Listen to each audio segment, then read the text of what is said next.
Hello guys, hello Pisces, welcome dito sa aking channel, Kapalaran 888. Welcome. Alamin natin yung Lunar New Year 2025. So, tingnan natin to. Okay? Lunar New Year 2025. Para sa lahat ng Pisces, tingnan natin kung ano yung message sa'yo ng ating tarot.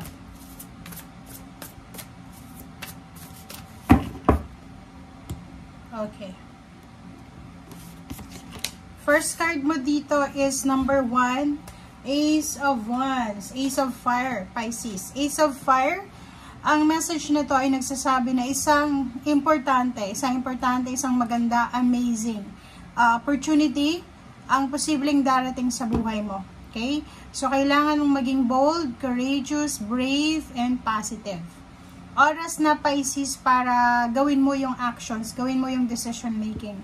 Gawin mo kung ano yung sa palagay mo na nagbibigay saya sa'yo, nagbibigay ng excitement, ng confidence, ng motivation, and gawin mo kung ano yung nararapat. Okay? Okay, thank you. Second deck tayo. Para to sa lahat ng mga Pisces.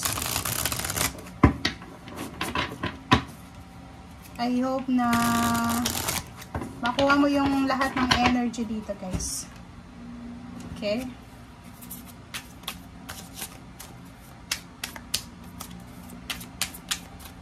Okay. Two of Air. Okay, Two of Air.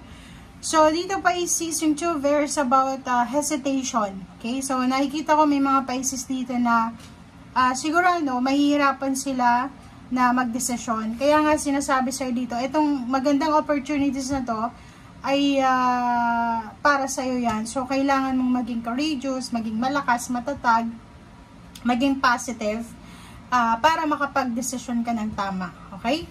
So, nakikita ko siya dito na medyo gusto mong tumigil. Parang ganun yung Pisces. Parang, halimbawa, kung hindi ka sigurado sa mga gagawin nyo, siguro yung gagawin mo is tigil ka muna. Okay, stillness. Meron din ditong Pisces na may mga pinagdadaanan kayong problema siguro, but you're pretending na walang problema. Yung parang iniisip mo na, okay, mapagtatagumpayan ko yan. So, hindi ka masyadong nakafocus doon sa problema. Okay? Hindi ka nakafocus sa result. And nakikita ko na you're taking your time. Diba? Okay. Pisces na natin. Para ito sa inyong lahat.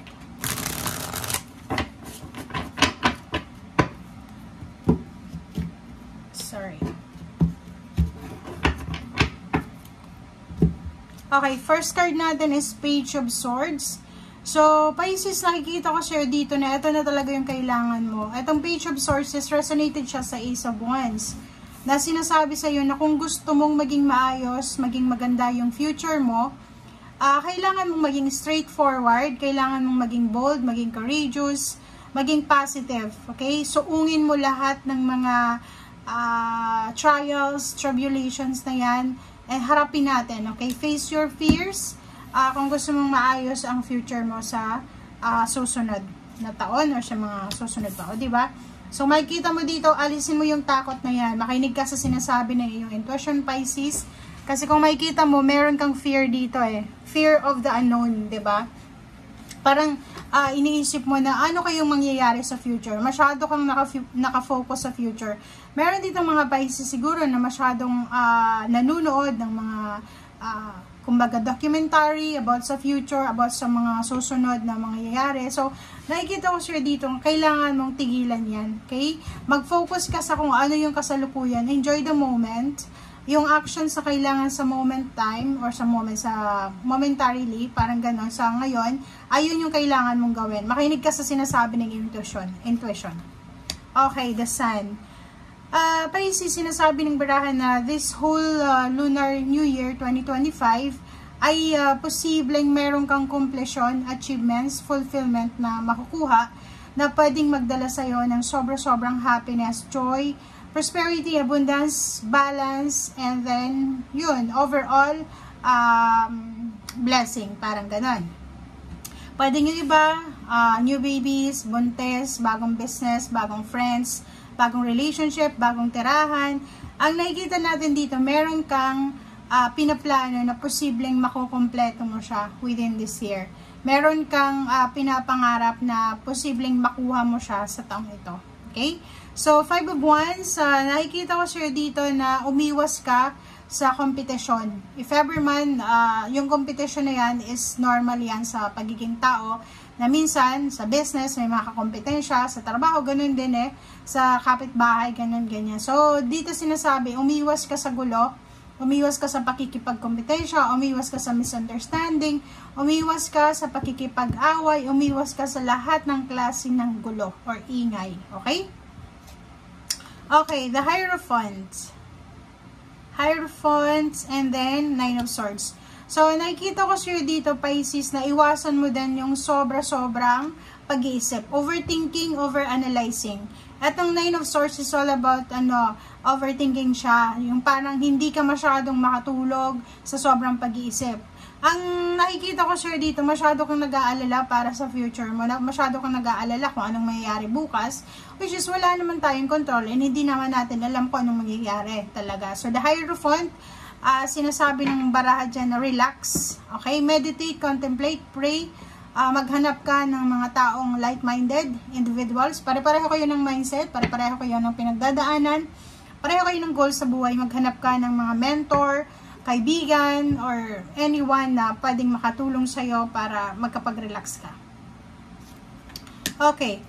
Queen of Swords, nakikita ko merong Pisces dito na talagang yung focus niya hindi sa ngayon, hindi kahapon, kundi sa bukas, diba? Yung future. Masyado kang overwhelmed para sa bukas mo. So, nakikita ko dito yung Queen of Swords, yung eagerness na makaalis sa sitwasyon na hindi maganda. Pwedeng sawang-sawa ka na sa relationship na yan, sa lugar na yan, sa country na yan, sa community, or kung ano man tong pinagsasawaan mo na, nakikita ko sir dito na gagawin mo ang lahat, diba, Page of Wands, gagawin mo ang lahat para makaalis dyan. Kasi, parang nakikita ko sir dito na gusto mong pwedeng bumalik sa dati mong trabaho, sa dati mong business, sa dati mong country na pinagtatrabawan or tinitirhan, and nakikita ko na mangyayari siya sa future. Okay? 8 of Cups, nakikita ko sir dito yung travel. Okay, diba? Tingnan mo. So, nakikita ko sir dito yung travel plans, pwedeng relocation, residence, career, business, relocation, parang ganun.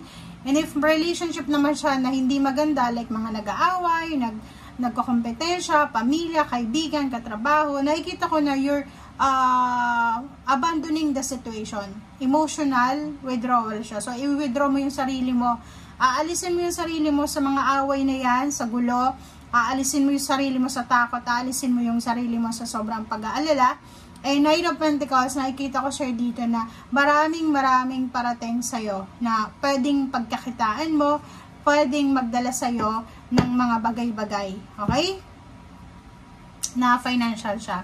Okay, so 4 of Swords. So, sinasabi sir dito ng baraha, Pisces, na relax. Okay? Relax, pray. Relax, pray, meditate, contemplate, spend time with your family, with yourself alone, nature, pet, parang ganun. So, if possible, magbakasyon, magpahinga, kasi yun ang kailangan mo instead na mag-isip ka ng mag-isip. And Queen of Cups, kalmahin mo ang sarili mo. Kalmahin mo, yun, calm. Breathe in, breathe out. Kailangan mong matutunan yung tamang breathing. Kailangan mong matutunan na mag-relax, kailangan mong matutunan na maging masaya, kahit sa simpleng bagay, kahit sa simpleng buhay, and hanapin mo yung kapayapaan. Yun yung sinasabi sir dito, Pisces, na find peace sa lahat ng ginagawa mo sa araw-araw. Hanapin mo yung peace and harmony. Okay? Sa Ace of Swords, nakikita ko sir dito na marami kang balita na matatanggap, information, or anything. Sinasabi dyan sa'yo ng barahan na kailangan mong maging peaceful, okay? Be at peace, kasi yun yung pinaka-importante sa ngayon.